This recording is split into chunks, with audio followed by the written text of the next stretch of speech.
বন্ধুরা, সবাই সাবধানে ডাল ধরো যেন পড়ে না যাও। সামনে আমাদের সোনালী সময় আসছে। আমাদের আরো বড় হতে হবে, পাকবো, মিষ্টি স্বাদের হব। ওহো না!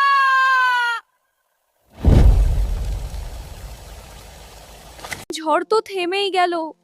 ইস, আর একটু শক্ত করে যদি ডালটা ধরতাম। ওহ, এসে পড়েছো তুমি। শেষ। তাহলে তো এবার আমি শেষ।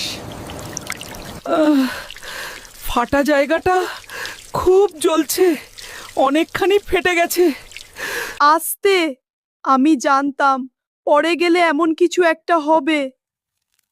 আমার গায়ের সেই সবুজ খোসাটা ওরা এক নিমেষেই কেড়ে নিল।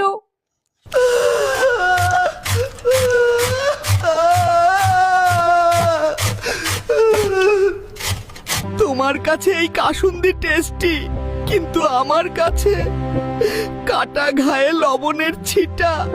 ইচ্ছা ছিল বড় হয়ে পেকে গাছে দোল খাবো, অথচ পরিস্থিতি আমাকে ভর্তা বানিয়ে দিল।